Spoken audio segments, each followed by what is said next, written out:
मेरा भोलेनाथ आपको ना कभी दासी बनाना चाहता है, मेरा भोलेनाथ ना आपको कभी नौकर बनाना चाहता है, मेरा भोलेनाथ ना कभी आपको सेविका बनाना चाहता है।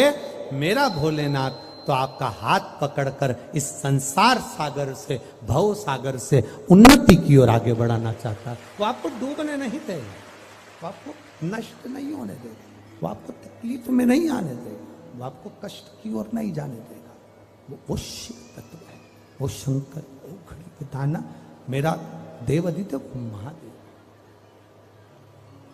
वो शिव तत्व है। सुयशा, मैं तुम्हें दासी नहीं बना सकता, सुयशा मैं तुम्हें सेविका नहीं बना सकता। तो सुयशा ने कहा फिर कोई सेवा मुझे दे दीजिए। शिव जी ने कहा सुयशा तुम नंदी से विवाह कर लो, और नंदी से विवाह कर कर तुम नंदी की धर्म पत्नी बन जाओगी,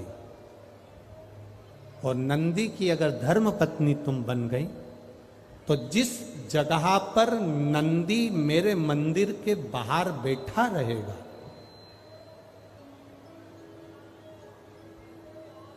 नंदी जिस जगह पर मेरे मंदिर के बाहर बैठा रहेगा, सुयशा उसके कर्णों में, कर्णों के करीब में तू स्वयं विराजमान रहेगी।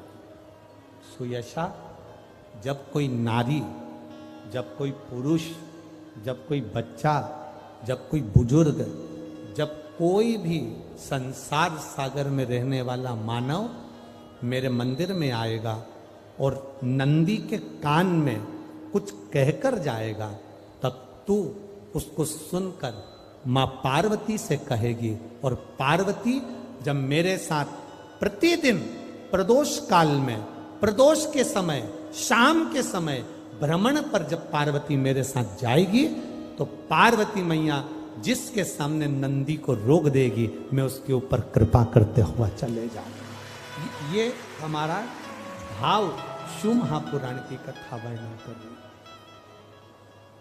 ये हमारा भाव भगवान देवादिदेव महादेव का चरित्र वर्णन कर रहा है, ये शिव तत्व वर्णन कर रहा है। कितने लोग हैं जो भगवान नंदी के कानों में कुछ कहकर आते हैं? बोले हो कभी? सीधे बोल देते हो क्या जाकर? नंदी के कानों में कहने का भी एक तरीका है। आप लोगों को मालूम होगा वो तरीका? नहीं मालूम?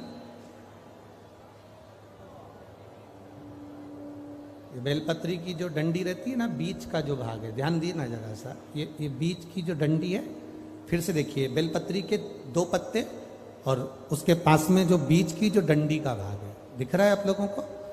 ये 2 डंडी, ये बीच की 2 पत्ती और उसके बीच में जो 2 डंडी का भाग होता है।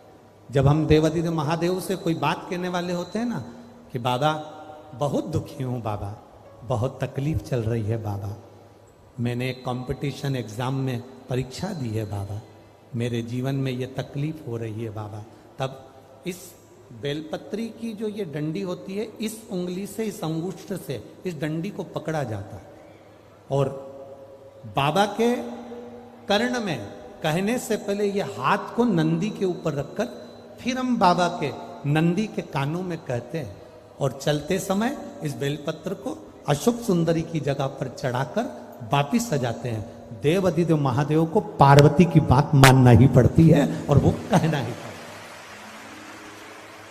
ये बेलपत्र की महत्व, ये जितना फल एक बेलपत्र की पत्ती में, उतना की उतना फल हम आपसे फिर कहेंगे।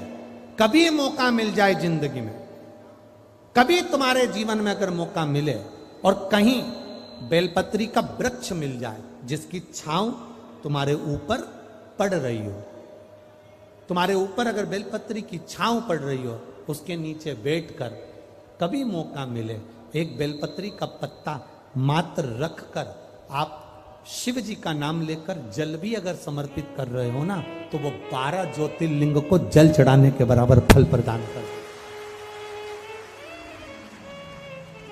एक बेलपत्री का पत्ता, एक बेलपत्री का वृक्ष, एक बेलपत्री के वृक्ष की छांव हमारे जीवन को कृतार्थ कर देती है, धन्य कर देती है, कृतार्थ।